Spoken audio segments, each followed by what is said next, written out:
another episode of the Whatever Projector podcast. In Spooktober! Yeah, Halloween month. Yeah. We've got to save it before Christmas invades. Yeah, it's me, the co-host guy, Sam, and this is my month. Yeah, and I'm James. I host the podcast, but yeah, you're basically taking over for a bit. Yeah. We're gonna have a lot of spooky shit. Yeah, let's hop it right into what we've been doing, what we've been watching, what we've been reading. What have you been up to, Sam? Oh boy, I watched a couple of films. Ooh, what films did you watch? Two very good Korean films. Ooh. I watched, I don't know if you've seen this one, Old Boy. Oh yeah. The original Old Boy. Yeah, I saw that like a couple of years ago. I love that one. Yeah, man, that was such a good film. The American remake can fuck off. The best thing I saw that summed up that film was there was a bootleg copy of it, like a Taiwanese bootleg copy someone bought and posted on the internet, and on the front cover the bootleg had actually bothered to put like a review on, but they got a lukewarm review and it said like an unnecessary remake. Good. Yeah, because that's what it was. Yeah, and it even had 3 stars on it. Good. Yeah, it was pretty garbage. Yeah, I know. Like it was like wasn't like it was just a hard straight adaptation, but it was with American people, and it missed a lot of. It makes no sense because like a big thing about Old Boy is that fight scene. Yeah, and that fight scene makes sense. Because they don't have guns. It's very crazy strict gun laws. Yeah, because Korea has crazy big gun laws. They would never allow that shit there. But the remake is in America. Why the fuck would your illegal ass henchman not have a bunch of guns? And you have a clear firing line down a fucking hallway. How would you not that film would have been over in like very like I would like to see someone remake that hallway fight scene real American style. Yeah, like he goes in there with a hammer and just gets plowed against the wall by gunfire. That could have been their opportunity to do something different and have him go up with a hammer against a bunch of people with guns. And he hammers the bullets? Yeah, why not? Yeah, I can get behind that. I dig it. But yeah, Old Boy, that was really unpleasant. It's such like such a grimy, like hard boiled sort of film. Especially the ending, right? Yeah, I know, right? It's you don't see it coming, and it gets. Sadly, I knew about the twist. I didn't. It was such a good It's a good twist. I can still appreciate a good twist. Oh yeah, the point's getting to that. Like you see the build up. It's like I rewatched Old Boy after watching it. It's like wow, it's even more interesting with that context. Yeah, I'd probably like to watch it a second time, but that was a good film. For those who don't know, Old Boy is basically this. It starts off with some drunk guy who just gets bailed out of prison by his friend, and then he randomly gets kidnapped off the street, and he's stuck in this cramped looking shitty room, and they just feed him nothing but fried octopus dumplings for 15 years. And in that time, he's just he's writing notes about his life there, punching the walls, and getting fat ripped. Yeah, he's fat from the octopus dumplings, but he could still probably kill a man. Yeah. He's trained really hard against that wall, so he knows how to take out a room full of guys. Yeah, and then he randomly just gets released, and then it's this really grisly revenge story. Now, the real American remake of that should have also been he gets released, and they say it's just a prank, bro. Yeah. 15 years in a prison prank, gone sexual, gone wrong. Fits. Yeah, I'd like that. That'd be nice. Yeah. And yeah, that film was really, really cool. There was a lot of build up to that big twist, and then it ends very satisfyingly.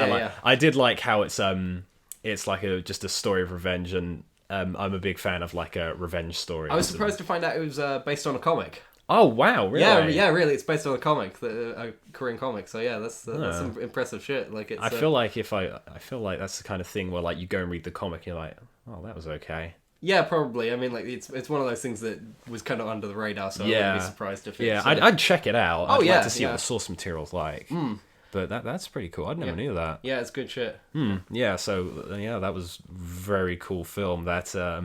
That fight scene, goddamn. Yeah, and I'm glad it's inspired a bunch of other ones like Daredevil and everything. Yeah. Did it inspire anyone else? Well, I mean, like, also inspired Jessica Jones, like, and a bunch, there's a few other ones, like Dread as well, was inspired by it. So yeah, there's a lot of people who have taken from that. Just like straight line punching down the hallway, like you can't go wrong. Like, there's a lot of ways to do that right. Wicked cool. I don't really have much to say about it because it's like it could go into spoiler territory, and I like it. There's not much else I can say about it. Yeah. It's the kind of it's the kind of unpleasant in like a good way of like, oh, these are like shitty people doing shitty things, but it's all very engaging and interesting. Yeah. And then there's one I can talk a bit more about. It's Train to Busan. Have you seen that? No, I haven't heard about that one. Oh man, it's so good. It's so good. Now it sounds. I know you're really burnt out on zombies in general. Mm-hmm.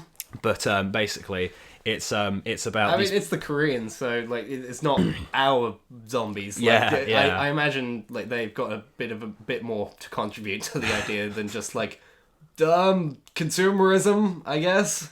The zombies, they're us. Do you get it? You get it. I mean, Dawn of the Dead said that years ago, but do you get it? Yeah. It's about this dad and his kid who they get on a train to, I can't remember where they were going, but Busan is like one of the last and furthest stops, and it's just as a virus is starting to like sweep the nation, you know, where it just sort of happens overnight. He's just like this guy who never really has time for his kid, and he's the I work all the time sort of dad. Right. Yeah, he gets on, and then like somebody who had their leg bit, they get on just as the doors are closing. And then this is what I like about the film. It's one of those films where it takes a concept and it's like, okay, that's a fairly simple concept, but they do as much as they can with that concept. Right, like, so they explore lots of ideas. So are they on the train for the majority of the movie? Pretty much, yeah. So it's zombie on a train. Yeah, zombies on a train, exactly. Okay. And does anyone at any point say, I've had it with these motherfucking zombies on this motherfucking train? No, because this film actually has subtlety. Because you know that would happen, right? In an American remake, they fucking would. You know that someone would try to say it, like... No, if there was an American remake, they'd tiptoe on that, thinking that they're being clever, like, these fucking zombies on this moving train, and they'd sort of like look at the camera for a minute, waiting for uproarious laughter, yeah. And I'd sit there and be like... Yeah. Oh. Yeah, I just sit there drilling my own eyeballs, trying to cope with it. Oh dear, my brain. Yeah. The story isn't super deep, but it does a lot with the concept. I mean, it doesn't need to be on that sort of thing. Oh yeah, but like the characters end up being really fun and like interesting to watch. There is one character who, because I was watching it with Danny, we ended up calling him Korean Trump because he had shitty hair like Trump, and he was just a complete dickbag from beginning to end. Good. Yeah. Does he? I mean, slight spoilers, but does he die? Yes. Good. Yes, he does. Good. Him and his horrible hair. This pleases me. Yeah. But I really recommend it. Like the acting, oh my god, it's so good. The acting's really good. And like this guy has like like I said, he's got his 12-year-old kid with him. She's a phenomenal actress. Oh wow. And she's only like 12 or something. That's something. Honestly, like it strikes at some like heartstrings at times. And like what I like about it is they feel some of them feel kind of cartoonish in a way. Like there's this one character who which that reminds me, some of the characters never have their names said. Okay. Which there's this one character who I think you know him when you see him. He's my favourite character, and it's not for bad reasons. It's not for... You say that. Oh, no, not this time. No. You say that, but I am... He's not like snorting memes or something. Okay. I love how much you believe me in that. Right, okay, yeah. Sure, whatever. Yeah. But yeah, he like at first he's like, oh my god, this guy's such a tool, and then he turns around and becomes the best character in the film by being more of a tool. No, he stays a tool, but he's like amazing. Right. That's more what I was expecting. Yeah, but like he's a very competent tool, and he's just he's a very effective tool. The kind of tool you take with you on a plane. You know, I don't know what I'm saying anymore. He's ends up being a really great character, and there's like other characters who like they feel very human because like they're doing like brave stuff, but you can tell that they're absolutely terrified. Okay, I like that sort of thing, it's not like Walking Dead where they sort of just they're all dead inside. They're going through the motions. Yeah, it's like, oh, stab a zombie, I'm sorry. Oh no, Coral Reef, no. Oh no, again. Oh no! Yeah, that's The Walking Dead, as far as I'm aware at this point. Oh god, I love that film. The music was really great. The zombies are actually really cool as well, because they get like people who can contort their bodies really well. So like the way they sort of move their bodies. Yeah, Korea and Japan are really good for that sort of thing. Yeah, like the way they have people like, because when they get bit, it happens really quickly for most people. And like they get people who sort of when they're lying on the floor, they do that thing where they sort of like raise up. Okay. But like it looked. I don't know if like they did it themselves or if it was like a special effect, because it was that good. I mean, I can believe it. Did you see that cosplayer of the Ring Girl? Like, I think I did. Yeah, the one crawling down the corridor. Yeah. That fucks me up, man. Yeah, I think I posted that one. Yeah, the way she pops her leg forward to help her crawl. She's popping and locking down the hallway right to my death. Yeah. I was half expecting her to like jump up and like do a little cute dance, like or just jump out your screen and drag you in. I'd approve of both, you know. Like that's dedication to cosplay. Yeah.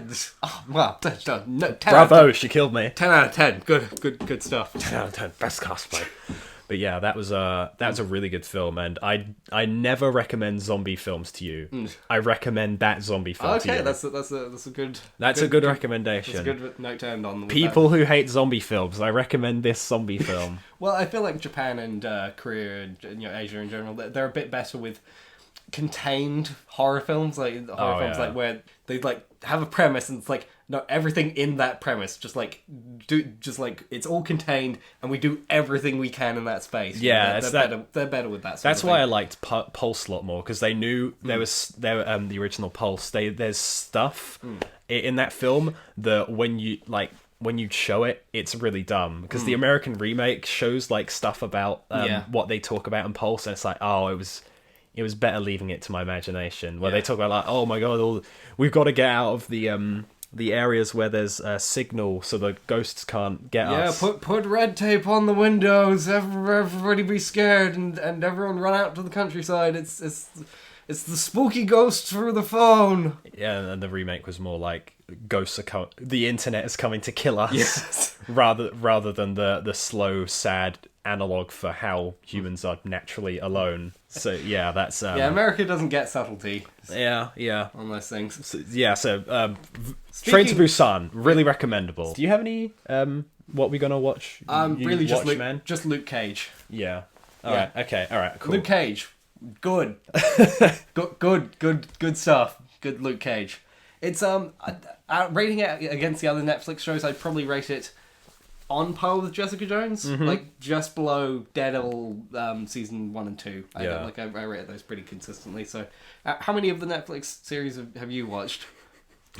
Oh, only one. Yeah, and I like 4 episodes of season 2 of Daredevil. And I liked it. And you gotta get on those. I do. I need to get my act together, especially with Iron Fist coming out. And they're making a Punisher series, aren't they? Yeah. They're making a Punisher series. Yeah, I really gotta check that out. That's cool. But the Luke Cage. Really good. Especially like the first half of the season, I think was definitely really solid. Yeah. The second half is a little blunt, should I say? Like, how so? There's a twist. There's a twist that happens that is a little very, very melodramatic, and like the story kind of falls off a cliff.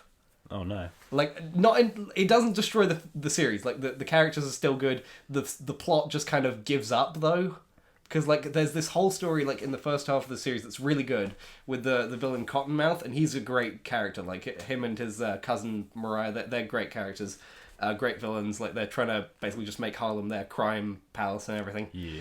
But then stuff happens with them that I'm not going to spoil halfway through the series that makes it not so great. Oh, that's a shame. I think that second half. And there's a villain that has a costume. It is quite literally the shittest villain costume I've seen in superhero like stuff in a while. Oh, sweet.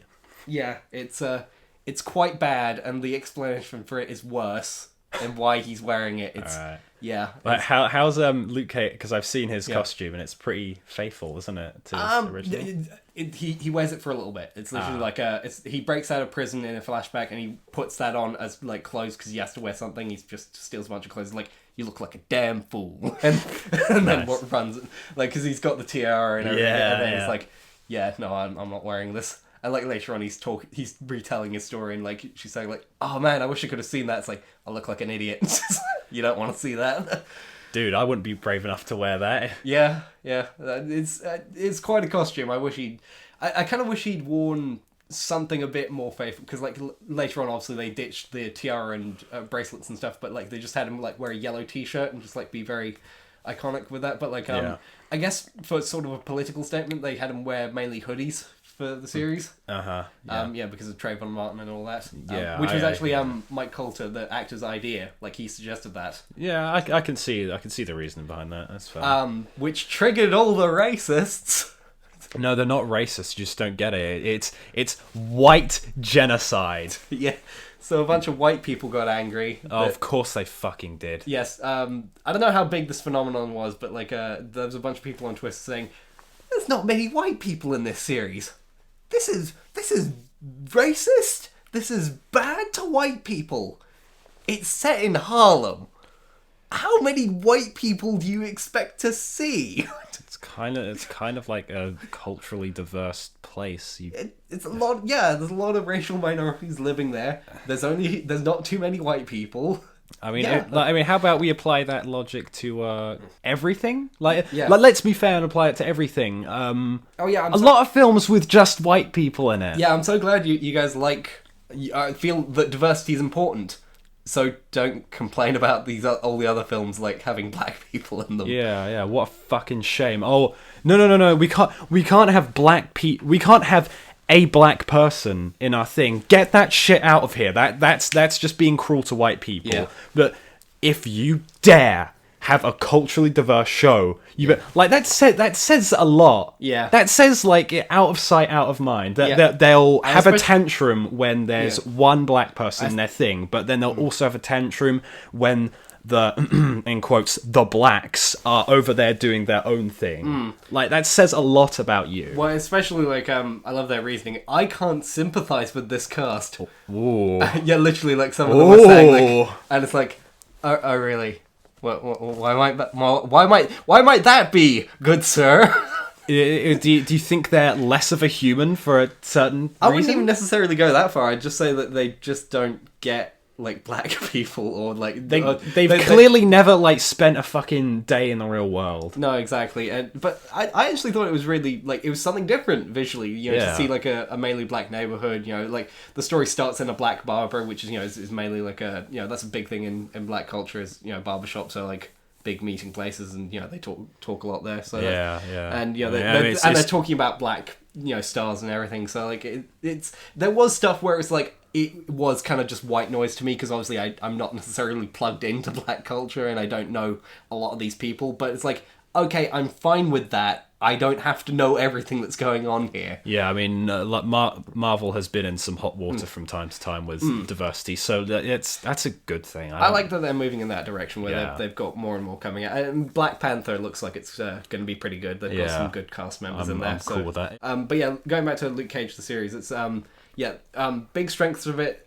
Character, Mike Coulter turned out to be really good. Like, I know you haven't seen Jessica Jones, but there was like worries that he was going to be not charismatic enough for his own series. Yeah. But he turns out to be really good for that.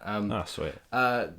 One thing that I will say, that the fighting is kind of shithouse. Like, oh really? Yeah, it's not great. The one memorable scene is the scene from the trailer where he's walking down a hallway, just being shot at and just like not caring at all. See, it's a hallway. Yeah, it's another hallway. It's the secret to a good film or TV series. Yeah, but he, that's basically like the only memorable scene. The rest of the fight scenes, I don't know, it's just not very impactful. Like, it doesn't feel like there's a lot of hits going on. It doesn't feel like I know that he's invincible, so there's a bit of that, but it's also just, they don't do much. No, even when he's fighting with someone who could theoretically be a match for him, it doesn't really feel like much. Yeah, so at least with the pull with Daredevil was that he was like just a guy who could hear and sense well. Because he had blood, obviously, like, and you could see him getting tired, and But with this, I mean, obviously, like, even when he's getting tired, it kind of feels like, I'm not going to spoil it, but the final fight does look like a punch-up outside of a pub. This isn't even my final form. No, but they're literally, like, they're going at it, and there's people around them. It just looks like a fight outside a Tesco's car park. Do they end up, like, sort of doing that thing where they both get tired and they're kind of hugging each other at the end? Almost, yeah. Oh, nice. Almost, yeah. It's like they're getting tired, and it's a little silly. Like, there's not very much blood, which obviously, like, yeah, he's got impervious skin, but, you know, it makes it less interesting to watch the fight scenes. So what they need to do is, like, give him really hot blood or something. Have him breathe through his skin, maybe? Like, just drop a match down his throat and set his blood on fire. Well, they do say at one point, like, does he walk on water? Fucking drown him. Like, this is so easy. You could, like, but they never follow up on that, which would have been really interesting. Yeah, just having him, like, punch his way through the floor to get out. Yeah, what they ended up doing was basically they just get bigger bullets. Right. They've got... Okay, this thing doesn't work. Let's get a bigger version of it. Maybe out. Yeah, okay, to be fair, they've got Chitauri metal, like the metal from the Avengers, like the incident. So, like, that's their reasoning. It's like, it's alien metal, therefore it hurts him. I still think they should have, like, I would have liked them to try something creative. Yeah. But otherwise, yeah. No, the plot's fine, like, the characters are good. Especially, like, the casting for all of it's great. They have a few characters come over from Daredevil and Jessica Jones that are really good. I'd say that it feels a little weird to have that stuff going on, like, serious, like, they're talking about black politics and stuff in the world where Iron Man exists. Yeah. Like, you do have to remind yourself it's very distant from the rest of the Marvel universe for most of it. Yeah, that's a good... That's a good idea, keeping it very distant. Yeah, which was a criticism or a point about Jessica Jones as well, as it felt very distant from the rest of it. But I mean, that whole Netflix verse, you know, like it's creating its own little universe where they can cross over with each other. I'm fine with them, like, staying really far away from. I hope they all have cameos in Infinity War at some point, though. Yeah, like, even if it's just a cutaway to shit's happening in New York and they're punching a bit, they're punching it out, and then, like, space shit for the rest of the movie or whatever. Maybe Matt Murdock just sees all the alien shit that's going on. It's like, no, thanks. Matt, no, you've got to stay. No! I'm evacuating like everyone else. I can't even see and I'm scared of that shit. I can hear hell coming at us through space. That's how good my hearing is. Yeah. No, thank you. Yeah. No, I can see that working. And even, like, Luke Cage is like, look, my skin's bulletproof, but not. I'm not space-proof. I'm not dealing with that. It would be funny them just trying to recruit all of them and, like, each of them saying, nope, no way, not going. But you get to go to space. I patrol Harlem. I am not a guy who goes to space. The mean streets of Space Harlem. Oh god, Space Harlem. Can you imagine? I don't want to. Space racism? Dude, it's so much more diverse in its racism. Space Trump?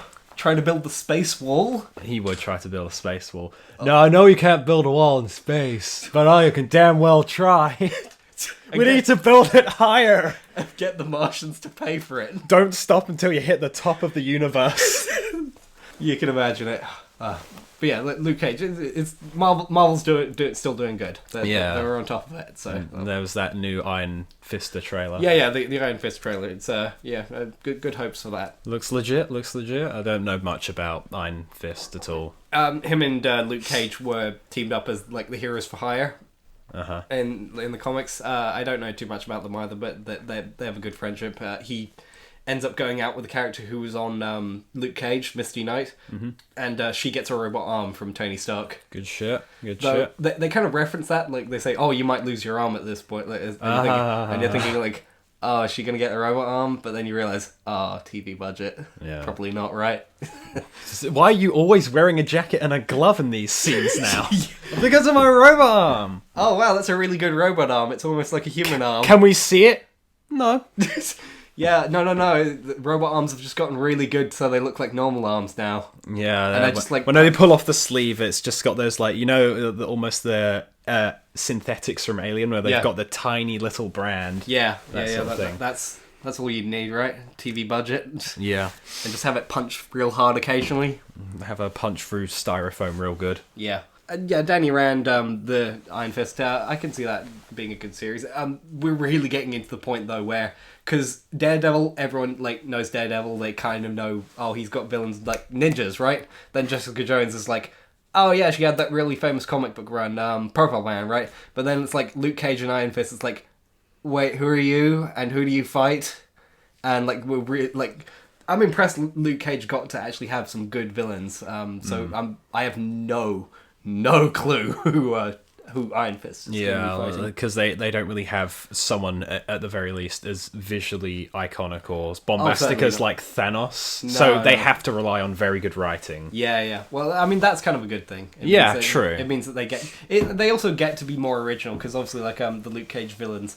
They changed a lot of things with them, and no one's going to care. Like, I don't know many Luke Cage purists who's like, no, Diamondback is meant to be a woman in a ridiculous costume. It's not meant to be this guy. It's like, no, they're part of the Serpent Society. They're meant to be like serpent Nazis. Snake Nazis. Yes, snake Nazis. Yeah. Should have just been snake Nazis. He should have just fought. You know, I take it back. They're right. They should have just been snake Nazis. This is He just goes into a room punching like life-size snakes with little swastikas on them. Like not even like giant pythons or something. Just regular size snakes. Goes in like punch. They're all on the floor. Just punch them. Knocks over some of those glass containers. And snake racists. Snakesists. Yes. We've got a way better show right now. Come on, Marvel. Get it together. Get your shit together. Come on. So, yeah, that's basically Luke Cage. That's all I've been watching. Yeah. You want to move on to news? Yeah, we can news on to some move. Yeah, so first thing I've got to talk about is the Doctor Who Christmas special trailer. I almost didn't believe it was real, but then... I really wish that you hadn't heard about it so I could tell you about it, because explaining this sounds like I'm in a fever dream. Yeah, I was like, no, this can't be real, written by Stephen Moffat. Yes, it can! He's fucking with us at this point. He is directly fucking with us. Yeah, I think he's tired of us criticising his poor writing. I think because he's on his last season. His last season next year. After that, he's gone. So he's thinking, I have the golden ticket to do whatever I want. It's a writer's wet dream. He's Obama in his last term now. Yeah, he's fuck it Obama. Yeah. He's reached fuck it. Barack fuck it Obama. So, do you want to explain what his fuck it point is for this? No, not you. This is all yours. Fine, okay. So, the Doctor, classic sci-fi man that he is going to appear in New York on Christmas, as he often does, and meet a superhero called Dr. Mysterio. Yeah. It would have hurt me too much to say that. Now, audience, I know you're thinking, wait, isn't Doctor Who a low-budget show? It is. Now, and they're serious. And they're serious. Now, think about that. Picture Dr. Mysterio in your head. What level of budget you're thinking?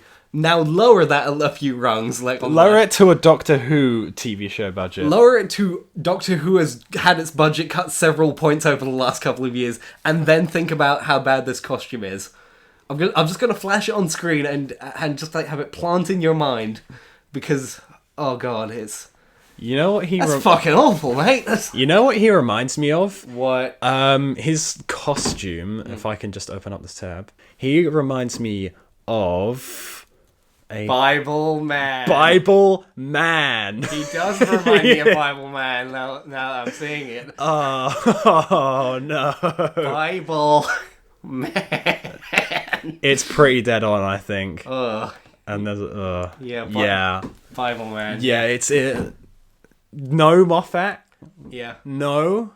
I'm so glad I fell off that bandwagon years ago, and it wasn't even because I was hating the show. I remember it was just around the time Matt Smith came on, and I was just I'm not really feeling it for Doctor Who anymore, and I just stopped watching, and you were like, oh man, those are some good seasons, and then it all went downhill from there, and I maintained that Moffat had about a season and a half in him that was actually pretty decent, and then halfway through season 6, I don't know, his cocaine pile either ran dry or got much, much bigger, depends on... The cocaine finally started taking effect. Yeah, and the rest of the series has just been fucking terrible, and I actually, like, semi-enjoyed 8. Like, I looked back through the episodes and thought, oh, that wasn't too bad. But now looking back at it overall, it's just like, it was a beneficiary of lower expectation, because the series has just been garbage since then. It was like the live-action Attack on Titan film for you. Yeah, basically. It's just like, yeah, you know what? That was okay. I didn't mind that. I forgot that the moon was an egg in one episode. How did you forget that? Because I don't want it in my memory, Sam. Because some traumas need to be forgotten, okay? And yet here we are. Yeah. He let that go onto air, and I'm gonna be real fucking happy once he's gone, because at least like the guy who wrote Broadchurch is gonna be taking over. I haven't watched Broadchurch, but I heard it was good. I've heard decent things, and it's dark, so and it's got like serialized storytelling across the board, so it's like, can we get that on Doctor Who, please? Yeah, like Doctor Who isn't like, I was thinking about it when I was reading that article. It's like, Doctor Who isn't even a show that's suffering from being on too long. It's just seriously suffering because no one's telling Moffat no. There is so much that could be done with that show. Like, there are so many story elements that is like, that would make a great series-long story arc, and he just refuses to do it. Like, he just lets the writers do whatever they want, and just like it makes really inconsistent series, and it's just... I remember someone saying the problem with Doctor Who is that it's a science fiction with no rules, which I think that's sums a it big up part of it. Yeah. Is that Stephen Moffat spent an entire season or two just making up any reason, like to the point where time travel can do anything, and like it makes it so there's no conflict. Characters are constantly like either being just like brought back to life, or killed and brought back to life again and again. And it's gotten to the point where there's no tension. Like, it really does need a new writer to just come in and say, okay, forget all of that, it's not canon anymore, or don't worry about it, it's not important in my series, and just, like, re-establish the rules and make it very tight and consistent. Because, Stephen Moffat without rules is just a bad time. Yeah, don't need that. Yeah. It's a bad time indeed. But hopefully something that isn't going to be a bad time. That Netflix released another trailer that we didn't talk. The series of unfortunate events. I only saw the teaser with Patrick Warburton. That's the one I'm talking about. Okay. Yeah. So there's been 2 now. No. I was just going to talk about that one. So okay. Yeah. It's okay. I'm interested. Yeah, I can dig it. Well, I like the books. Yeah. What do you think of Patrick Warburton as Lemony Snicket? I've never actually seen Lemony Snicket the person, so I wouldn't really know. I mean, Patrick Warburton's a fine actor, but I wouldn't know how to compare his mannerisms. I don't know, because of course, like Jude Law played him in the movie, because because they had that little bookend bit of him just typing away the story. That's right, yeah. Because those books obviously like have the framing device of him telling you the story, and it's like the Lemony Snicket is a character essentially within the books telling the story. I don't know if Patrick Warburton fits for that. Like, he's a good narrator. He's got a good voice for it. But he's a bit of a game show host, like in those clips. Yeah. You get that sense of it? Yeah. Totally. He needs to be a little more whimsical. Almost. Yeah. Just a tad. Yeah. Like, he seemed a bit, I don't know, distant from it, and just like, this is what's happening, not, like feeling like he's up for it, Mm. I kind of like... I like Jude Law. I like that kind of whimsical, invested sort of thing where he always seemed excited about everything that he was saying. Yeah. But I trust Netflix. Netflix is doing some good stuff. Yeah, I'm really interested to see what they do with that. Did you hear the... This is just a random rumor. I don't know if there's much to go along with this, but that Disney might want to buy Netflix? I don't think they should have that kind of power. Yeah, it's getting a little scary, isn't it? I know, they're buying everything awesome, and at first it's like, oh man, yeah, Star Wars and Marvel. Whoa, okay. Netflix now as well. Yeah. I don't know. It's starting to sound a little like a monopoly. Monopolies are never a good I don't know, thing. because it's all in different markets. It's all with different things. Yeah, Because I suppose. comics, sci-fi, video distribution, and hey, if they had Netflix, they might put the Star Wars films on there and a bunch of other stuff. Oh man. And all the Marvel films. Like, think about that. That would make Netflix like a really good deal. Like, Yeah, to have all and more like animations, original Netflix animations for Disney. That would, like, could do more like 2D looking sort of stuff. So I suppose, but still, it's kind of frightening that like this juggernaut is slowly consuming these other almost equally large juggernauts. Yeah, it's like Google and Disney, and like they're just like these few corporations are just going to like eat everything else up. Yeah, it's a shoggoth that just keeps growing and growing. I don't know. Who knows if they actually would. Lemony Snicket's looking pretty good though. Yeah. So, and if I remember, I kind of like the old film. I thought it was all right. I think people give it a lot of shit for. I think people don't really like Jim Carrey the most as. I don't know. I mean, he kind of fit. You know, he did his job. Yeah. Like I can't remember enough to compare it to the books, but I thought in the film he did a good job. I can't remember Olaf. Yeah, I can't speak for the books because I never read them, but it's been so long. As far as I was aware, it seemed good. He seemed like a decent villain. I like the visuals in the film. It did feel a little compressed. It very much was. It was 4 books in one. Yeah. Apparently, they're going to do the first or it was 3 books in one for the film. They're going to do the first 4 books over the course of 10 episodes, so like 2 episodes a book. So like a solid like hour to 2 hours per book. So they want like squeeze 2 seasons out of it, maybe, or something. Yeah, something like that. So it's like maybe like half a season next time. Yeah, no, it seems like they've got enough material to work with there for a bit. And even if they just do 1 season, I feel like that Netflix is good for that sort of thing. Yeah, true. I'm still waiting for that 2nd season of F is for Family. Yeah, I never watched that. It was actually pretty good. Yeah, I heard. I remember just watching the trailer and I thought it was very unpleasant. Yeah, the trailer's not great, but trust me, like, watch the first episode, it's actually good. It's a lot more emotional than you would think it would be. Like, it's... I got that feeling from it when I remember Pan talking about it, and the way he talks about it, it's so different from the trailer. The trailer makes it seem very Family Guy. Yeah, the animation especially, but it gets really like the story focuses in a lot more, and like it shows a lot of the horrors of living in the 70s. Yeah. So I feel like it was a good series. But Netflix is on form. They haven't really put a foot wrong so far. Sweet. So did you have any news to talk about? We can something we both chime in on. Those killer clowns. All right. 2016 is fucking weird, man. I will explain this year to like kids in like 20, 30, 40 years. They will not believe me. I'm putting money down. I feel like trying to explain this year to me from 2 years ago would be like, nah. No, you're fucking with me. No, you're fucking with me. No, that doesn't... No, I'm not fucking with you, because then we are just fucking each other. It's... What even is this year? I don't know. Like, I mean, this isn't the first time. There's been a few like just like weirdos or just like idiots dressing up as clowns to freak people out over the years. You know, it's.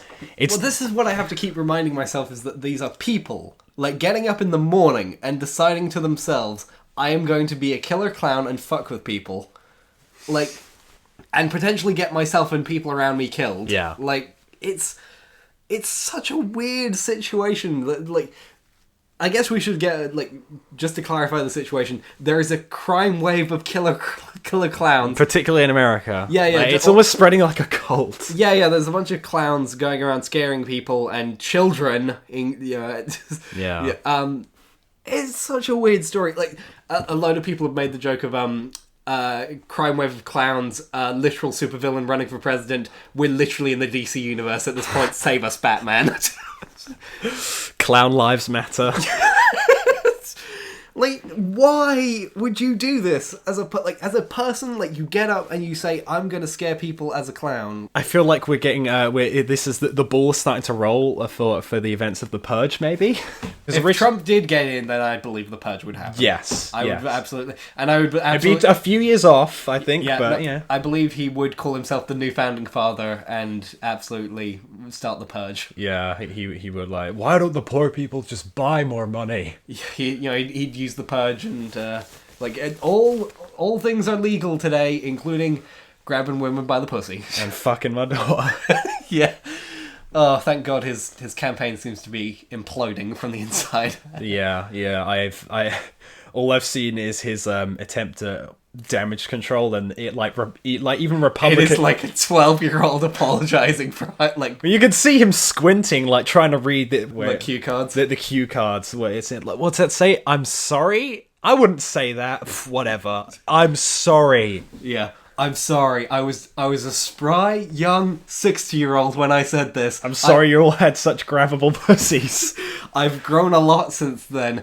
Specifically, I'm a way bigger douche now. I'm just smarter about hiding it. I'm literally a 60-year-old fucking literary old man. I shouldn't be held accountable for my actions. I'm only 60, man. Fucking hell. Yeah, I don't believe for a moment that he's actually like grown since then. No. Yeah. He's a 60-year-old baby. Now, if he gets in, I will literally vomit and cry. You'll crom it. Yeah. But let's step away from politics for a second to talk about clowns. Talk about clowns. Talk about literal clowns and not the clown that's running for president. Hi-oh! Yeah, I feel like when it first started, it was generally just like some like creeps doing it. I'm sure. But now I think it's just a bunch of like either like idiots looking for chuckles, or like other people like, yes, an excuse to run out with a machete at night. And it's I know there's like loads of videos of people like approaching the clowns. Don't like, be safe out there. If you see a guy with a clown, like fucking leg it. I'm not aware of any deaths or like major injuries that have occurred so far, which is nice to know that but it only takes one for this to get way too fucking far. Yeah. Just don't approach them. I know it's. Have you watched any of the videos? A few. Oh god, some of them are like, dude, that is like there's one where there's two clowns on like mopeds like driving past, and they're like going ah, and it's like, yeah, those they're just idiots. I do like the one where there's a guy just driving down the road and like sees a clown and the duck. Nope. Yeah. I think I've seen that one. Yeah. And then some of them are like genuinely haunting. Oh god. And it's like, oh god. And then there was like, I think there was some idiot who did a clown prank to his friend because like he knew his friend liked to fish at night. Oh no. And like his friend is this is already sounding awful. Yeah, his friend is like genuinely freaked out, like, and he's like oh, come on, man! I just want to fish. Leave me alone. And then he's like running to his car, and it's like, oh my god, why would you do that? You can't say it's just a prank, bro, when you do that. Yeah, I don't know. At least it depends how quickly you pull the drag chute, because like if you go in like and then they're scared, and then it's like then just like immediately cut off. It's just a prank, bro. It can be at least acceptable if you keep it going. If the guy is like literally reversing scared, like like he could run over a kid and not care at this point, like kind of scared, then you should not go that far, and you've probably caused a lot of problems. I was thinking that this I feel like in a year, maybe two at minimum, there's going to be a horror film based on this. So Hollywood, if you want to like have a cheap cash in, here's your chance. I'm going to tell you my idea of what a horror film would be like based on this. Okay. No, it starts off like these guys. They're all just like chilling out, and I don't know. It's like starting to get dark, and it's like four guys, and they're like at a car, like talking and drinking or something, and then they see some guy in the distance dressed as a clown with like a machete. And it's like, well, look at this guy. What are you doing, man? And then the clown like starts running towards them. And then like the guy's like, oh shit, he's coming towards us. But then just as the clown reaches them, one of them like bashes him unconscious, and then the film turns around and it's actually the four guys who were like scared of the clown at first are actually the psychopaths, and it's the guy who was dressed as the clown is now like the guy trying to get away from these serial killers. So it's like Tucker and Dale versus Evil with the clowns. Yes. Good. Yeah. Good. Yeah, that's probably smarter. I would just say zombieism but with clowns. Clown. God, that's a sci-fi film. You get stabbed by the clown, you turn into a clown. You turn into a killer clown, you go around, you kill other clowns and other people. Killer clowns from outer space. Yeah. This is why I would get into Hollywood and you wouldn't. It's because I have the real unoriginal ideas that they want a lot. Yeah. Hey, okay, right. So we've done Dawn of the Dead like 5 times this year. How about it, but with clowns, right? Oh, genius. Yeah, and it's relevant because... Capitalism. Because that happened last year. Because it's current events. I'll take my $1 million now. Thank you. Consumerism is bad. Clowns.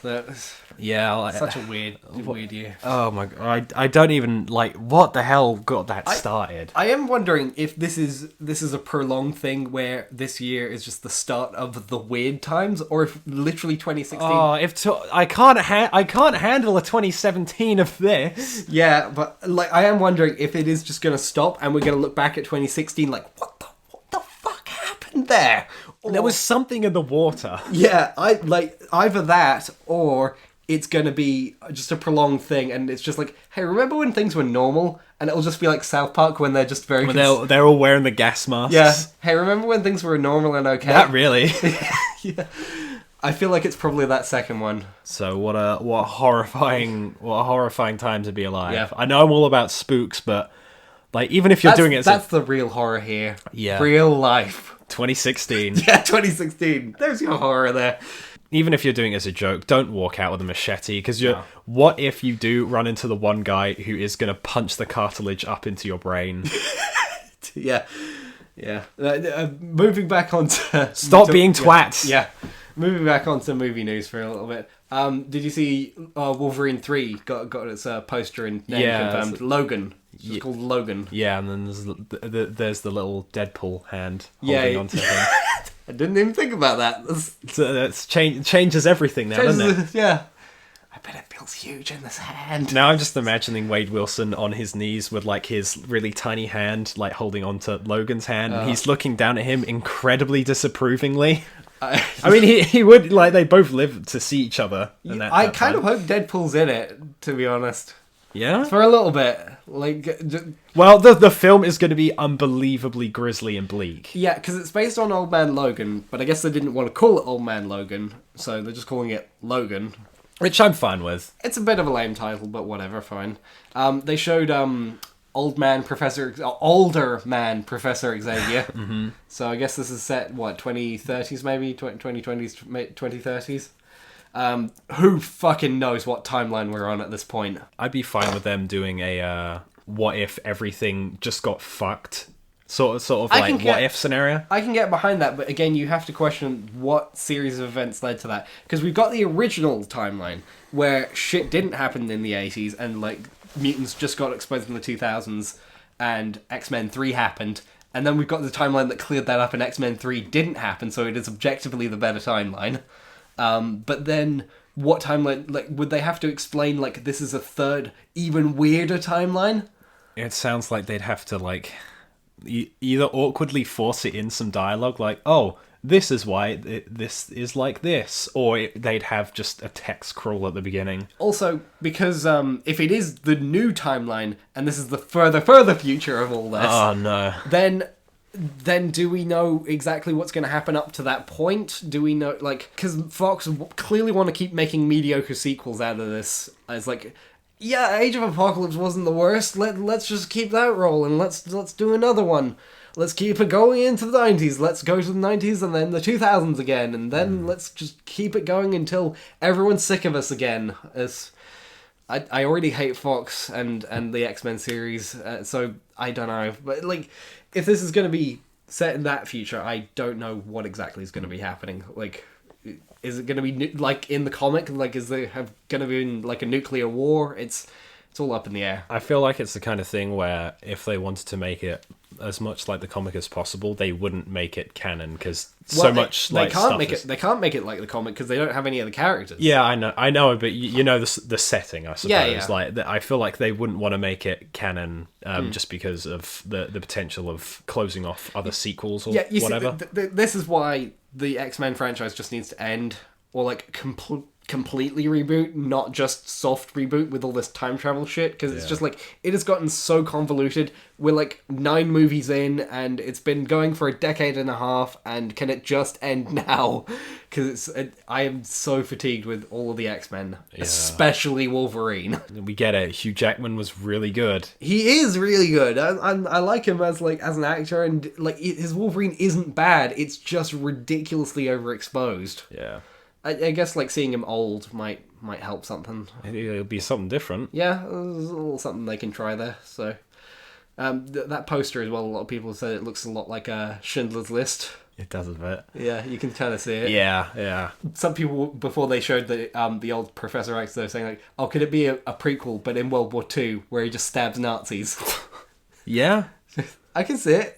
Again, something I'd be down with. Yeah. That won't happen. Yeah.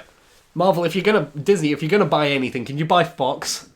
They're not doing too hot right now. I think you could buy them.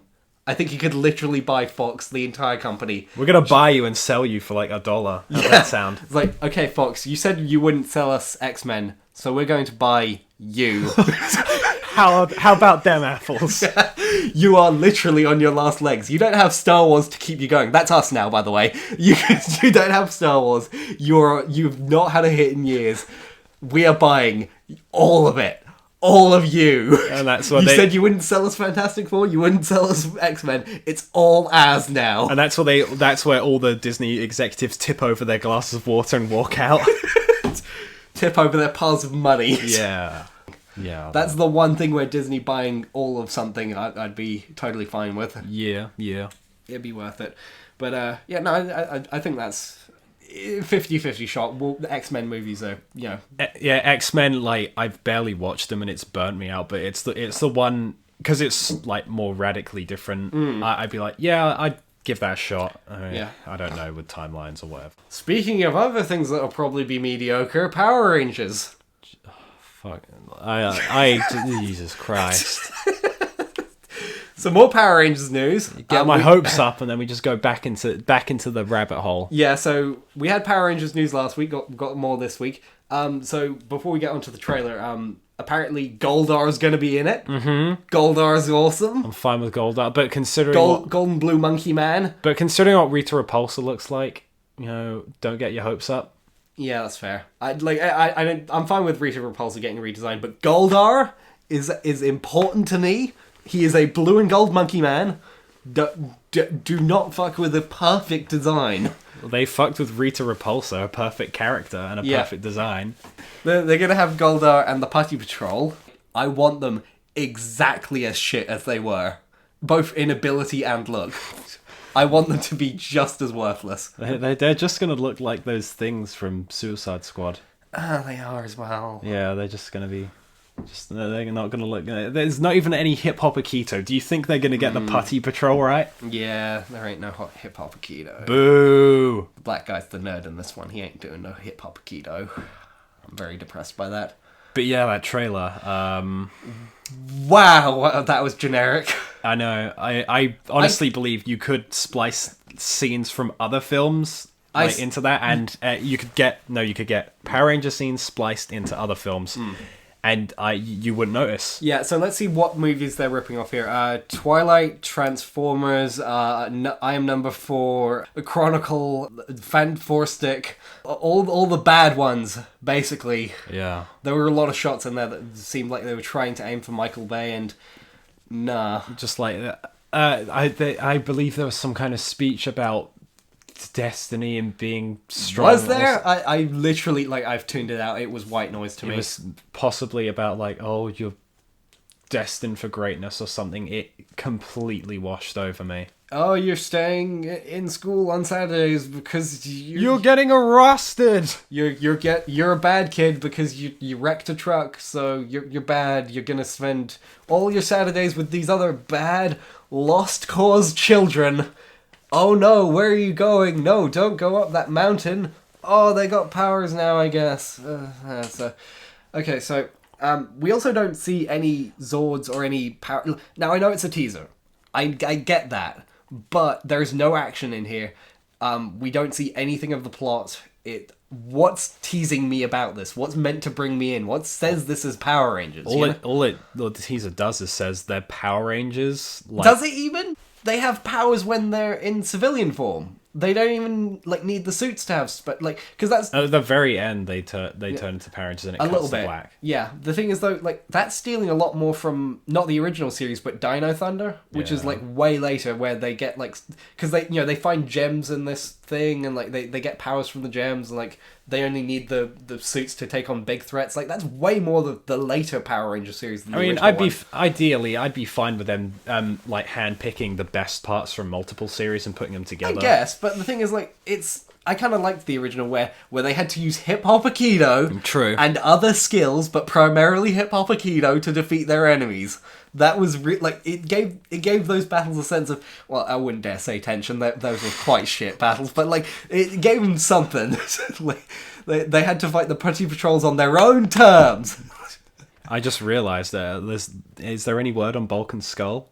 No, there isn't actually. The other most important characters. The characters who have literally appeared in literally more Power Ranger series than any other character. The best characters, by far, bar none, by far. I suppose it's better that they didn't show up. Better not, less to insult me with, I suppose.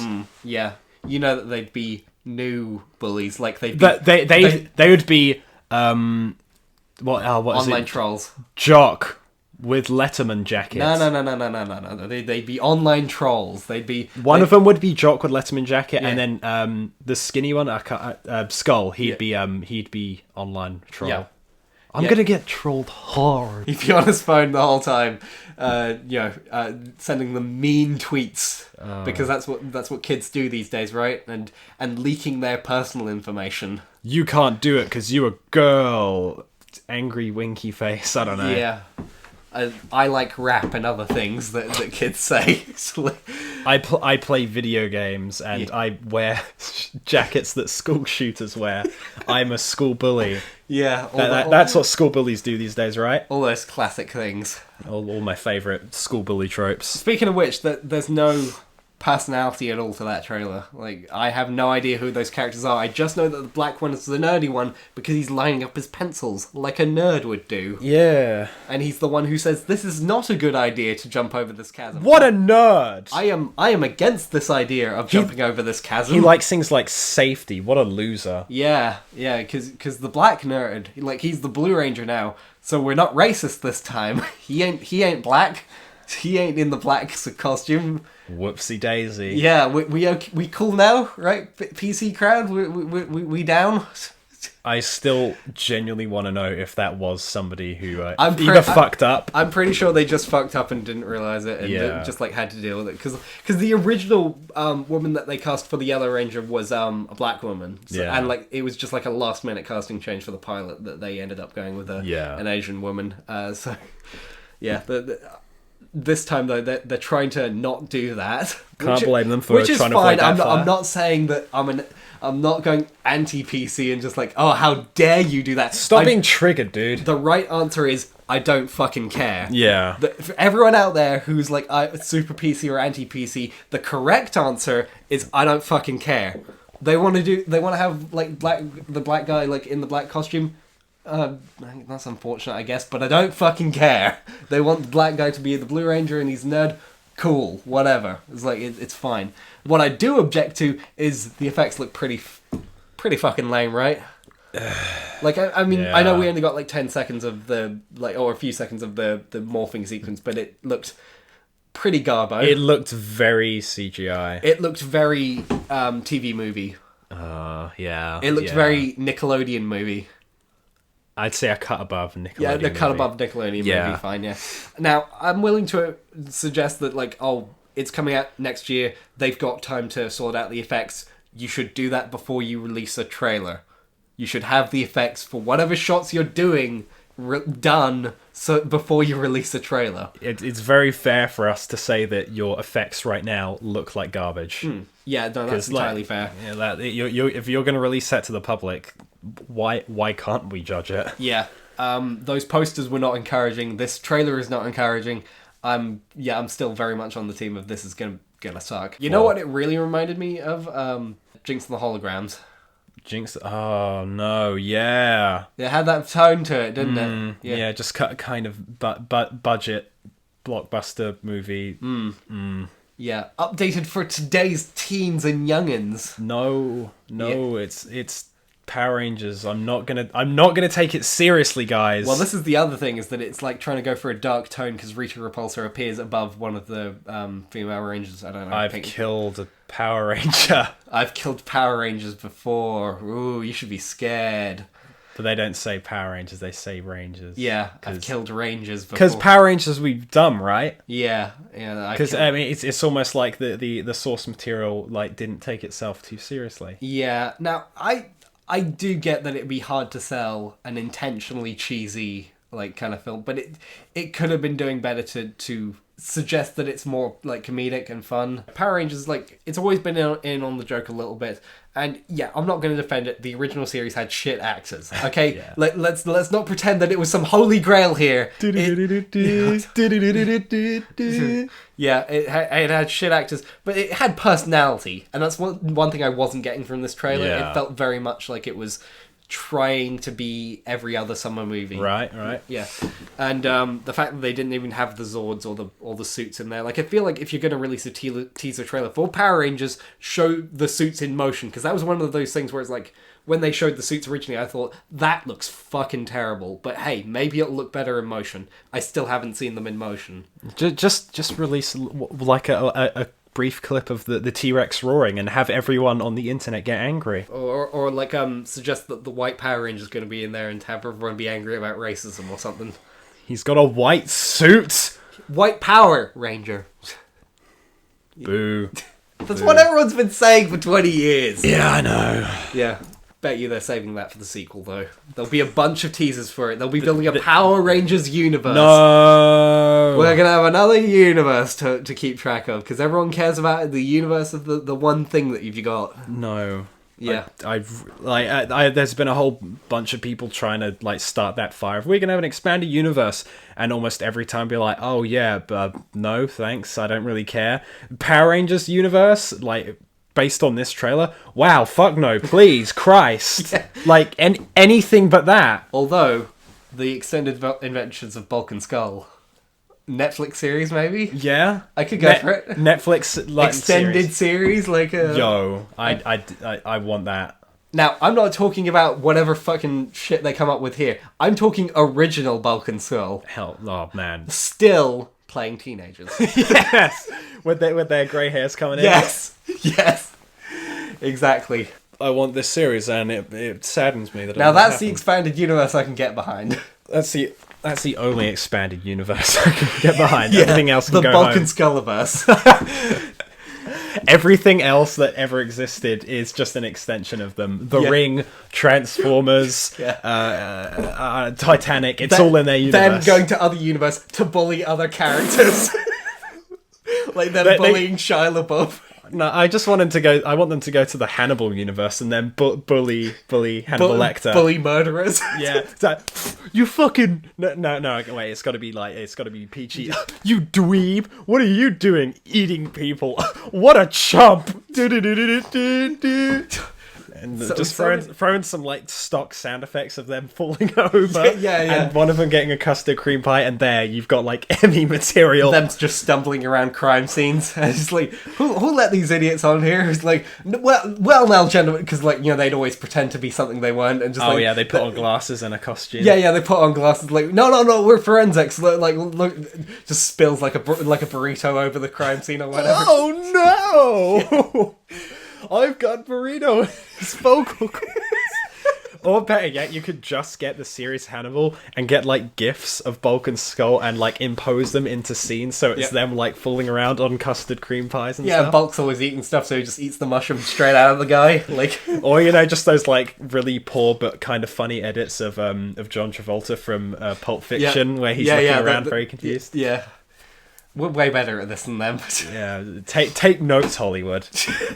We keep giving you ideas and you don't capitalize on them because you're afraid of money. Yeah, you never return my calls, Hollywood. I don't know what that's about. We know you're all listening. Yeah, I know you get these messages, but, you just don't respond. It's very rude. Hollywood the person is a big fan of our podcast. And he's a right dick. Yeah. Makes terrible Power Rangers trailers. Yeah, it just ruins my life. My name's Alpha.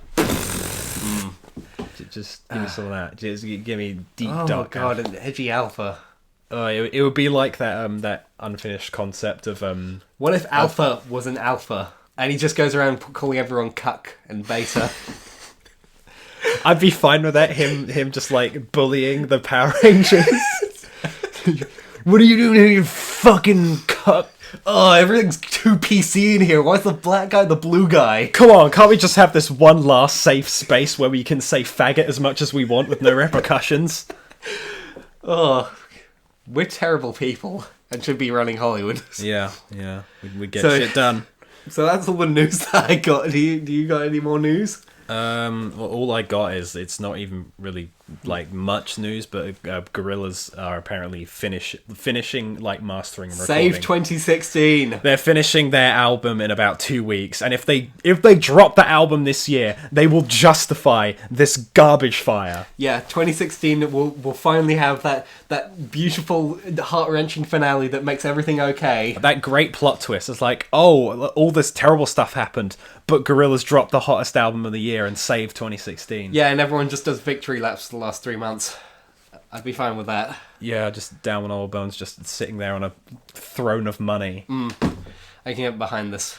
So, yeah, saving the music industry once again. Yeah. So our last topic today, The Little Prince. Yes. We've been talking about this movie for a while. Yeah, We've well, been kind of fell off the bandwagon with it. Yeah, well, I mean, that was one of the things we were going to review before I went away to do the film for a month. So, yeah. I've been waiting for this one. This is good. Yeah. To be fair, we also just procrastinated and didn't watch it. Yeah, it was. It's been on Netflix for a while, and it's good. Yeah, I liked it. It's crazy because we've been waiting for that since the trailer dropped. A year ago? Yeah, must have been back when it was French. Yeah, back when it was full of lots of that. and baguettes, all that shit. However you think French people talk. Yeah, that's how they talk, right?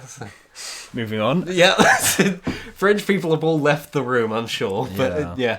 No, it looked good even when it was French somehow. But it was but then it got dubbed, and the dub's pretty solid. Yeah. Obviously, it infamously was like a few days away from being released in cinemas, and then they said nope, we're taking it out. Nope. It was very, very insulting. Yeah, I wish I'd seen it in cinemas. I would have gone to see it, but I think it was in America for a few days, and we never got it. Yeah, we never got it. Yeah, I mean, I'm hoping that was because they either got bought for Netflix or something, and just be negotiating it. That would be preferable. But I don't know. It sounds more likely that they would probably just didn't respect it at all. I mean, a French animated movie with stop motion in it, that's an original story based on nothing. Well, it was loosely based on the book. Yeah, but not that anything that people would know about. So it's it was a very hard sell, I imagine. Dude, they're making a fucking dark and gritty Power Rangers. I feel like could sell. People know Power Rangers. People can talk about it and say "Hey, I remember that." There has been so many products where they say from the mind that brought you this property that people stopped caring about years ago. That's all it takes, man. It's literally just. Well, that's the same with the Little Prince. I don't know if enough people know about Little Prince. It's something where it's a property that exists and was successful. That surely should have been enough to sell it. It exists, but does it have a subreddit? That's a test. I feel like pretty much everything has a subreddit at this point. Yeah, I guess. If you can think of it, there's a subreddit. Is there porn of it though? I mean, there is probably now. Yeah, now that you've said that. Now that's a movie. Yeah, can we move on? Can we make this innocent again? Yeah, it's an innocent little kids film. Do you want to recap the plot or the premise? Yeah, basically, a young girl and her mother are almost like planning out most of her life. She's just like trying to achieve as much as she can, and they're getting ready to take her to this new private school. They end up moving to a different part of town, and they move right next to an old man who is quite quirky and delightful, voiced by our boy Jeff Bridges. Yeah, then Whimsy. Yeah, then Whimsy. A whimsical happens. Yeah, and he tells her the story about the little prince who lives on an asteroid and gets to fly between asteroids on a flock of birds and stuff. Yeah. And other stuff like that. So that's all pretty much summed up in the trailer, and that's pretty much the first hour or so of the film. I liked the first hour. It was good. It was solid, but it did kind of feel a bit checklisty, like it was just going through a lot of the things. I'd say my nitpick with it was the mother was that sort of, oh, I'm doing what's best for you, and then she's like, oh my god, I'm not letting her be a kid. That's that from beginning to end. It felt very been there, done that. Yeah, that's how I felt with a few of the things where it's like, yeah, okay, so yeah, she doesn't have a childhood, and this guy comes along and shows her childhood. Shows her how to play and like be a kid. Yeah, so very well trodden ground. But thankfully, an hour in, the film decides to drop acid and get fucking crazy. And I love it from there. Yeah. Like, so we're not gonna spoil it just yet, but that twist around the hour mark is all the stuff up to that point is pretty much just the trailer decompressed. Yeah. But then, like, around that, like, at that point, it starts to be more like a children's book. Yeah, and it goes crazy. It has a lot of Orwellian themes. Yeah. That are interesting. And you get to see, because up to that point, I was kind of trying to guess, like, what all of it symbolized, because like he's telling the story of the little prince, and it's kind of unclear like how much of it is true. The stuff that isn't true, like what's that based on? Is that based on like events from his life, or was the little prince like how did he know the little prince? Like what exactly happened? What was real? What wasn't? And it even like hints at the little prince being an allegory for God at one point. Yeah, and, I got that. Yeah, and suggesting that going to space or whatever is this analogy for death. And, yeah, like, that was very grown up. Yeah. And that was an interesting one. I was wondering if all of it was just going to be metaphor, and he was going to, like, he's a very old man, so I don't think it's a spoiler to suggest there's hints that he might die. Yeah.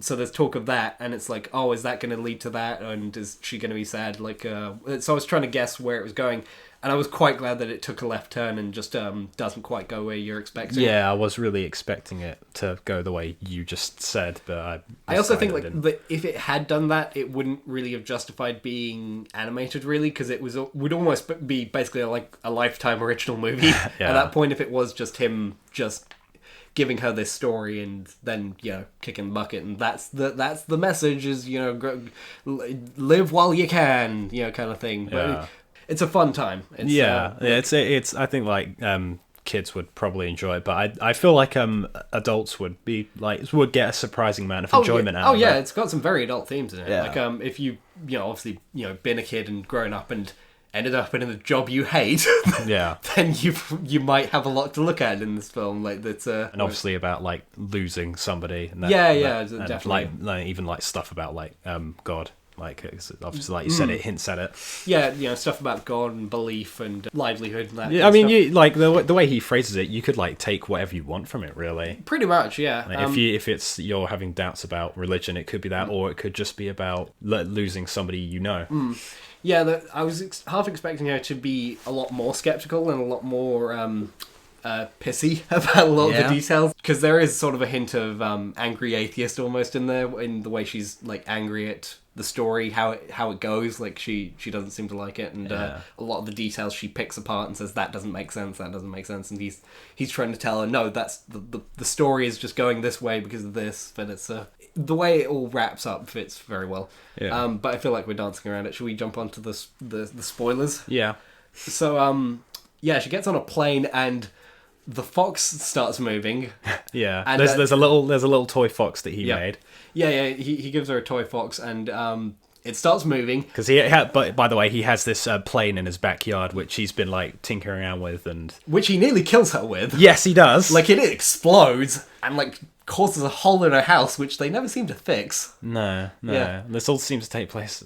No, wait. This it's over the course of a summer. Yeah, over the course of a summer. It's like 1 or 2 months. Yeah, you'd think they'd like patch that. She's a bad mother. Yeah, she in is. a lot of ways. Yeah. But so like he's got this plane. He ends up finishing it just before he ends up going to the hospital because he's an old man. Yep. She gets in the plane, and this is where I was wondering like how much of it was meant to be a metaphor, because I thought she was having a psychotic break. I thought she'd like passed out and she was in hospital as well. Yeah, I was trying to think like, okay, is this going to be? I also wondering like, what, she's gonna bust him out the hospital, like where he needs to be right now. I was wondering like, okay, so is she gonna fly the plane? Because I was expecting like, hey Jeff Bridges, I need you to come out of the hospital. I'm in a plane. You just got time to Germany. I was half expecting. This is my like. I'm imagining the Robot Chicken version of this, basically, where she gets in the plane. Yeah, we're gonna go save the old man, and flies off, and then just crashes. Or I don't know, 9/11s, because Robot Chicken gets real edgy occasionally. Bleak, dude. You can imagine it. It's like, yeah. Allah Akbar, edgy 9/11 joke. Yeah, I'm funny. Yeah, no, but instead of that, it goes to the moon, or like stars. all good stories. Yeah, yeah, it goes to the stars. Like, oh no, where are the stars? They're all gone. What's going? Oh shit! It's a planet with like a bunch of buildings on it. Fucking adults. Yeah, and it's adult world, and it's all Orwellian and scary, and boring and shit. And... Yeah, and there's no stars, and everyone's sad, and the policeman is weirdly obsessed with himself, and he's voiced by Ricky Gervais. Yeah, so right? I don't know. Depending on how you view Ricky Gervais, maybe that's very perfect. That when it. His character is that whenever he someone applauses, he has to like tip his hat and like sort of take in the there was some stuff in there where I was wondering like if that was culturally not crossing out, or like if the dub hadn't like explained, because like some of that stuff seemed a bit like simple to where it's like, oh, is that based on something that maybe French people would know? Or yeah, I don't know. I just thought it was just some kind of like weird, quirky story that's being weird and quirky. Yeah, I guess so. It very it seems kind of like a fairy tale. It seemed very Baron Munchausen kind of thing. Like yeah. It's like, oh, this is the proud man. He has to congratulate himself when people applaud. It seems kind of like something I've read somewhere very before. kind of dream logic type stuff. Yeah, where it's like you can imagine that being in a dream. So yeah, she lands a plane on a bus.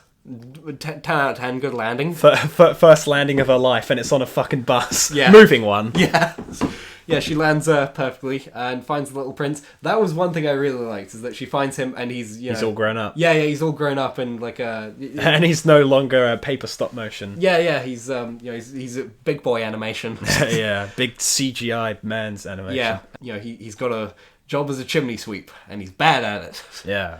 That was a really good twist. It was kind of like a dark thing, because like she was saying earlier, it's like, wait, what if the boy's up there and he's like growing up or whatever?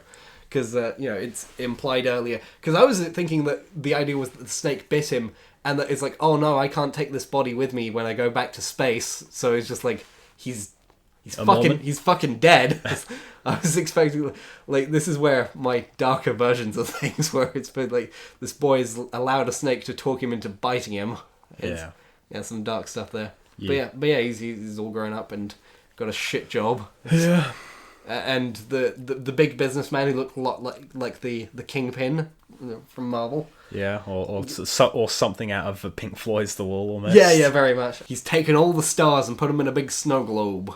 Yeah. That was what you about to say about the snow globes. Yeah, that was some really good good theming, good, like it was like, oh wow, and that's clever symbolism to the whole thing with her. It's like it's all dream logic and stuff. Yeah, that was like a really good like moment where she's like sad, and then because you've seen she's got lots of snow globes, and then you see like on her birthday she opens up another snow globe and it says from Dad, and I was like, yeah, not cool film. Yeah, because you instantly get it. It's like, that's why she has so many, because it's just after she says, oh, you're just as busy as he is. Like it's a very dream logic stuff of like there's all these stars in the snow globe, and she shatters the snow globe and frees the stars. Yeah, and okay, so that's real clever. And and then the ending is just like like wrapping around the little prince's story, getting him back to his planet. Just leave him there, all right. Just leave him on an asteroid to starve. Yeah, with that little to fuck a rose.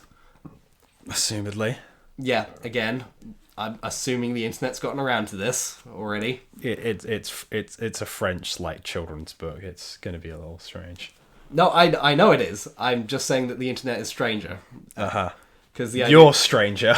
I am not saying anything. I'm just saying that there's like I'm implying what the internet does. I'm just saying that he's a little boy who was on an asteroid and fell in love with a plant, and the internet is going to assume certain things from that. I don't know. I didn't think it as like, I don't know. The way I saw it wasn't love. I've almost saw it as like platonic. Yeah, and I don't think that there was anything meant to be implied by that. It's clearly very innocent. I'm just saying that the internet is a dark, dark place, and that's what would have happened. And it's a perfect home for you. I'm not saying anything. I'm just saying that the internet would do that sort of thing. Moving on. Music was really good in that film. Wasn't it though? Yeah, I really liked it. Stuff, yeah. Lots of like a sort of was it like sort of 50s kind of music? Yeah, some very, French stuff. Very chirpy stuff. Yeah. Yeah, I liked it. Like it was all very much sounded like music that the old man listened to. I can't remember his name. What was it? I don't know if they ever said the name. I don't think they ever did. And that was something I was wondering. Like in the whole movie, like the names of the characters, they seem to keep. Yeah. I don't know what it is about films, but I'm a big fan of when like they cleverly don't ever mention the characters' names. Yeah. Obviously, like Fight Club is a great example. Yeah, I was going to say Fight Club. And Train to Busan basically says none of the characters' names. Well, it's kind of clever. Like, I mean, it shows like how strong the characters are. Where you don't need a name to identify them. Oh, it's just absolutely. Like, I mean, the old man is just Jeff Bridges. Oh yeah, he's Jeff Bridges for sure. Yeah, he's the dude. I liked the art design a lot. Art design was great. Yeah. Like I even liked the very minimalist, modern looking sort of design of how everything in the town was very clean like just very like visually appealing, but obviously it's supposed to be boring and stuff. And then there's the very nice contrast of Jeff Bridges' house and Imagination World of the Little Prince, which is all this like papery sort of stop motion. Yeah, there's a lot of good visual storytelling in that film. Like everything, like in terms of color, the use of color is very good to like show the little girl's life, obviously, and like what do you mean, like just like how everything's like desaturated in her house, and like whereas like just across in the old man's house, like there's with color. There's loads of color, and the garden obviously is very green, so it's just like little things like that which like it helps a lot with the storytelling. And that did kind of remind me. I feel like there was I mean it was like I kind of saw that it was going that way, but there was some good like hinting that he's an old man who might not have much time, because like there's a couple times where he's like coughing at the beginning of the film, and then where he falls over and he says, "Oh, this happens sometimes." Yeah, and he said that he was like stuck there for 3 days. It's like, oh, that's he could die from that. Yeah, I can believe that. Like at first, when I saw that, I thought it was just a joke of him. Oh, he tripped on something. I think stayed down there. Yeah, I think that was. I this is just the thing of me guessing ahead with films, but it's just like it seemed like I could kind of guess the beats of where things were going. Oh, same. And the first hour, like I said, is very much the trailer just decompressed and just like, oh, yeah. Okay, so where's the turning point in this? There's going to be a point where the old man dies, or like the little girl has to move away, or some kind of sad thing's going to happen where it's like that's going to be propelling the third act.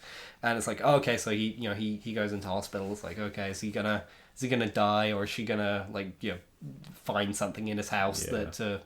But it all tied together nicely, and I do kind of question like still how much of it was meant to be real within the world of the story, and like how much of it was meant to be just metaphor or whatever. Yeah. I feel like it kind of resists it though. Like it doesn't want you to. It's a kid's story. Like it's dream logic. It kind of just wants to stay in the kind of weirdness of itself. Like once the metaphor like dream world of it is colliding with the real world of the story, it's like what meta level are we on at that point? Yeah, because like there's a bit where elevator, and there's the guy. He seems very the old king. Yeah, he seems very normal, but then like you just see his staff like pop up when he hits the top button. So it's sort of like phasing in and out. And obviously the little prince, he's a normal business guy. That's the thing. It's like because you've got the real world. And then you're telling this story, which is a metaphor for this other thing that is already on dream logic, and then the real world interacts with the second level dream world. Yeah. And it's like, okay, so was that all meant to be real, or was that a new metaphor for a third level of dream? We need to start pulling out these conspiracy balls immediately. Yeah. What does it all mean? We need Hans Zimmer in here right now. We need big bombs. Lots of bombs while we're trying to figure out this conspiracy of a children's film. Yeah. But that's just the theory. A game theory. Wow, kill yourself. I will not apologise. We're not going there. Well, that's just an idea. A vague idea. Why didn't he say that at the end of every video? That's literally all he does. Ooh, cast and shade. Ooh. But yeah... that's barely a hypothesis. That was a thing. Yeah. That I wrote. We're better than that. We're not better than that. But yeah, like the one thing at the very end that I also liked was you see her on top of her house with her mum, and like I like the idea that possibly implies that he moved on and like she like accepted it, and now she's at least happy with her mum. Because you'd think like Hollywood sort of ending, they'd have all three of them together looking happy. Yeah, I mean they did in the hospital room. Like, but like at the very end, like you'd think it's obvious have them all together at the very end. Yeah. But like the last one is them just happy together in hospital, and then it's just the mum and daughter. Yeah. There's it's implied, and it's a good. It's tastefully and subtly done. Yeah. Yeah, overall, I'm glad that film didn't disappoint, because like we were literally hyping it up for like a year. Yeah, I know. And I'm glad that it had that because it was almost losing me. It's like, okay, where's the thing? Where's the thing that you didn't show me in the trailer? Where's the thing to really tie this together? And just like that, going to Orwell's planet, that was a good way to do it. It's a very clever. It's like I see what you did there, movie stuff. Let's fly to the book 1984. Yes. Let's fly into Orwell. Let's fly right at it. We're entering George Orwell. Yeah. He's getting bigger. Yeah, we're getting right up in Orwell stuff. Like, right up there. Way up in there. That'd be a terrifying place to land. Oh. Well written, but terrifying place. But yeah, recommendable film, and it's on Netflix.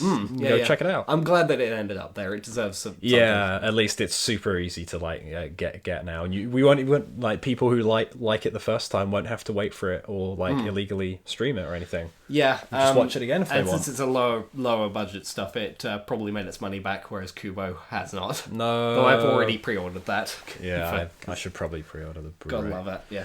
Yeah, two cool children's films that don't talk down to kids. Yeah, with stop motion in them. Yeah, very rare today. Yes, watch those films or with your kids, or just watch them yourselves. Recommendable. Yeah. So yeah, that's pretty much the episode this week. Yeah, totally. Some good stuff there. We will be back with spooky episode. Yeah, we'll be back with some spooky episodes for Halloween. You better hold on to your skeletons, ghouls and girls. Yeah, and it'll be real spooky, not like this terrible real world spooky nightmare land that we live in today. None of this real life horror. I'm talking about spooks and ghouls. We won't be talking about clans and politics. We'll just be talking about the Purge. Yeah, same thing. Yeah, but yeah, we got some stuff planned for this Halloween, so we'll hopefully get those out on the regular still. Yeah. Should I get Dan to give me some of his schlock? I'm thinking. For those of you who don't know, I have a supplier. He's got a guy. I've got a guy for he's got a literal wall full of schlock that he occasionally lends and gives to me. They're all terrible, and they make for good Halloween nights. Yeah, man. I'm thinking maybe we could talk about like some spooky games at some point. Talk about some good spooky films. Talk about some bad spooky films, and then we have that topic that we could talk about. I mean, it depends how many podcasts. We might have to like match some ideas together. We've got a few things. Don't worry. We've got a good supply of spook coming. Yeah, so, we're gonna have to like figure out how many podcasts we're doing, and then shocker, we're gonna have to plan a few things. Like it depends. Audience, really. Be very scared. We are trying to plan this. Be very skeptical. Be far more scared of our planning abilities than any of the movies we're going to be talking about. We're going to say that we're planning, but we're going to show up like, we didn't really do much planning for this. Yeah, our procrastination, the scariest things in our lives. So yeah, get ready for a spooky October, guys. Yeah, thanks for watching. Thanks.